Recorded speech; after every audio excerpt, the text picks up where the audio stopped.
The next speaker is now Dr. Peter van Hoogevest from Lipoid to talk about the successful design of nanocarriers, manipulation of the release rate of drugs from liposomal carriers by means of selection of the phospholipid composition. Okay, thank you very much, Bernd, for this introduction, and thanking the organizing committee for inviting me. I would like to review a little bit what can be done more with liposomes as just using liposomes composed of phosphatidylcholine, which is an ordinary phospholipid, but that you can also largely influence the release kinetics and drug release kinetics of these carriers by manipulating the lipid composition. We'll give a few examples from the past and also an example of a very recently introduced product in this area with liposomes. First of all, we start with phospholipids in pharmaceutical products. They are the basis of liposomes, as you know. Phospholipids can be used not only for making liposomes, but you can also use them for oral and topical and pulmonary dosage forms. As solubilizer, as you know, phospholipids are amphiphilic molecules. They have the possibility to incorporate lipophilic compounds in the liposomal membrane, for instance, or if you use monoacyl phospholipids, you can use them also as detergents. For that reason, you can also use them as emulsifier, as surfactant for wetting suspensions. And the type of dosage forms you can use them are emulsions, so oil and water and oil emulsions for liposomes, of course, the topic of today. Also mixed micelles and solid as well as aqueous dispersions. As you can derive from this table, these phospholipids are mainly can be considered as multi-purpose excipients. So if you consider them as nanomaterial, they're excellent, flexible in use. So you can use these phospholipids for many purposes. Another main reason why to use phospholipids is that they are physiologically occurring. So it means that they are intrinsically biodegradable and biocompatible, which is also a huge advantage compared to other nanomaterials that still have to be proven to be biocompatible and biodegradable. For these reasons, they are non-toxic, so you can use them to quite massive amounts, even parenterally, and regulatory authorities consider them virtually as non-toxic. So basically, in my opinion, these phospholipids can be considered as a benchmark nanomaterial for designing nanocarriers for carrying drugs, for active or passive drug targeting, for instance. The sources of these phospholipids being used in the pharmaceutical industry are mainly from vegetable, animal and synthetic sources. The main vegetable sources are soybean and sunflower.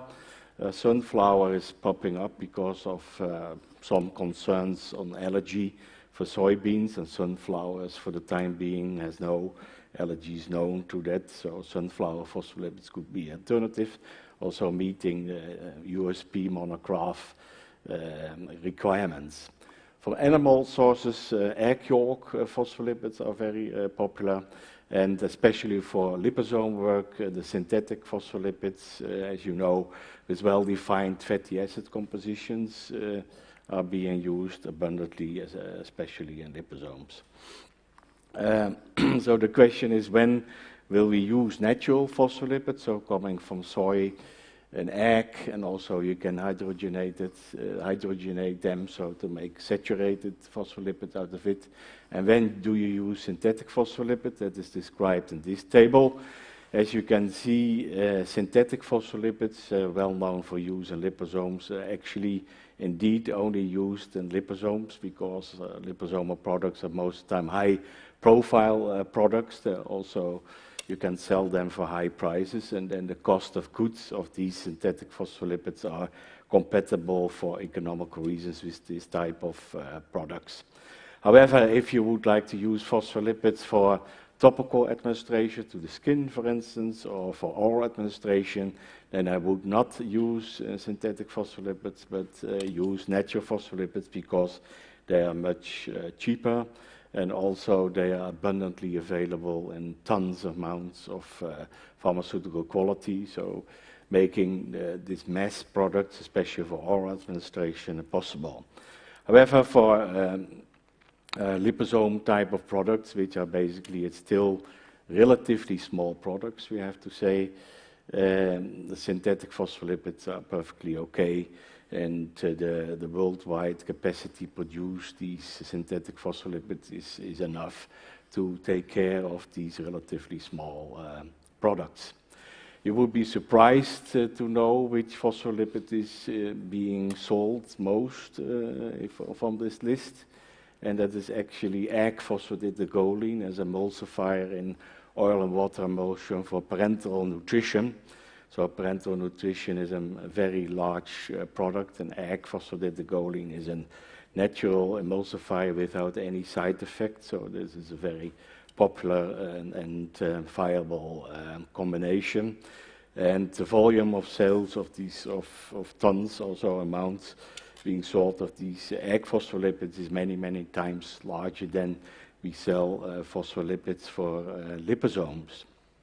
But clearly, as you have seen in many seminars and posters in this symposium, the future lies with liposomes. So I think in the future, the sales of synthetic phospholipids will certainly increase. And also the use of natural phospholipids in these carriers can also be considered. So the drug interaction with liposomes, as you know, the liposomes comprise of aqueous compartment surrounded by a liposomal membrane. You can incorporate a lipophilic drug in the liposomal membrane and hydrophilic drug, obviously, in the aqueous compartment. So how can we manipulate the release of these drugs from these liposomes by manipulating the phospholipid composition? So 10 to 15 years ago, there was the idea to develop so-called pH-sensitive liposomes. They comprise a special phospholipids which forms an hexagonal phase like DOPE, which is stabilized with a charged cholesterol derivative in a liposomal membrane. They form together a lamellar phase, and upon endosomal low pH environment, this cholesterol hemisuccinate is being protonated, losing its negative charge and losing its stabilizing properties to stabilize the DOPA in the lamellar phase, and the liposome basically falls apart and could release its content in an endosome.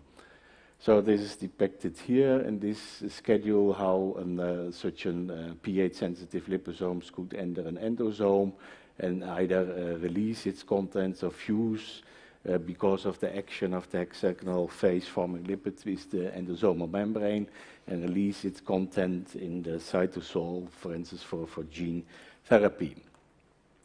Nowadays, this principle of pH-sensitive carriers being used in a very recently introduced product on the market by the company L-Nylon. The product has the name Onpetro. It is a first systemic available carrier for gene therapy with RNA, and it has a very interesting lipid composition. It has an pegylated phospholipid in order to give it so long circulating properties, but if you want to fuse after uptake these liposomes with the endosomal membrane, you don't need this PEG chain, of course, so they designed the molecule such a way that the PEG chain can be hydrolyzed from this molecule so that it doesn't interfere with the further transfer into the cell. Another trick is that they use pH sensitive, so that's the pH sensitive aspect of using an aminolipid which is at pH 4 charged, and at pH 7 it is not charged. So if it's injected, then you don't have this usual inflammation-like side effects caused by cationic phospholipids. So this is a wonderful example of how the release characteristics of liposomes can be manipulated by selecting very sophisticated phospholipids. Another way to use phospholipids is a classical example to use the phase transition temperature of phospholipids. As you know, they are existing at two formations, a liquid crystalline gel state. And at this temperature where these phases coexist, you have so-called packing defects, which give rise to sudden release of a encapsulated drug at this particular temperature. The size of these pores has been measured many years ago already, 1984. It is shown that molecules of the 900 delta can be able to pass these holes between these packing defects. And this principle is still being explored as part of the development of the product thermodox by the company Celsium, which is using a focused ultrasound combination heating to treat primary metastatic liver cancers. Finally, the last example to manipulate the release of drugs from liposomes is the comparison of how to manipulate the release of hydrophilic drugs compared to lipophilic drugs. You know the work from Jesse Barnolds on Doxil, who showed that the release rate from hydrophilic drugs from liposomal membranes can be manipulated by selection of unsaturated phospholipid cholesterol, use of ion gradients, etc. But the question is, how can you manipulate the release rate for lipophilic drugs from liposomal membrane, because they don't leak from the liposomes, but they are transferred to lipoproteins. And so the transfer to these lipoproteins was measured by the group of Alfred Vahr and Jena.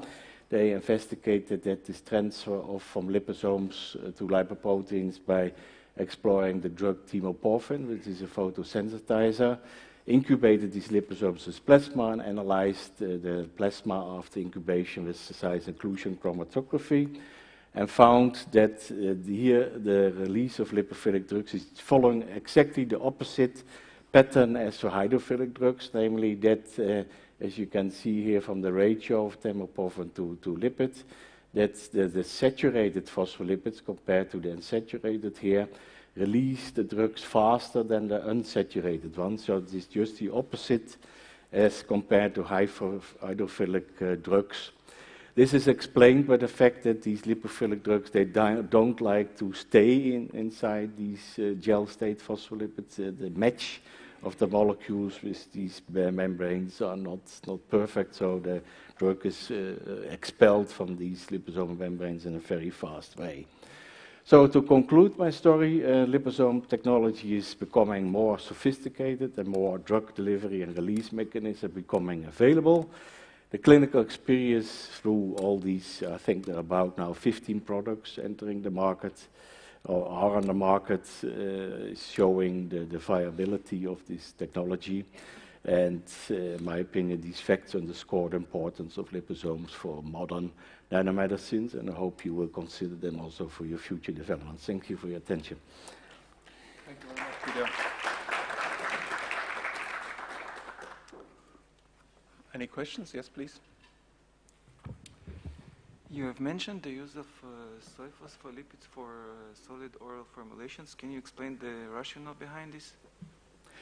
Well, the rationale behind is quite simple. In the body you also have phospholipids which are present in bile, and these phospholipids play together with bile salts a very important solubilizing role.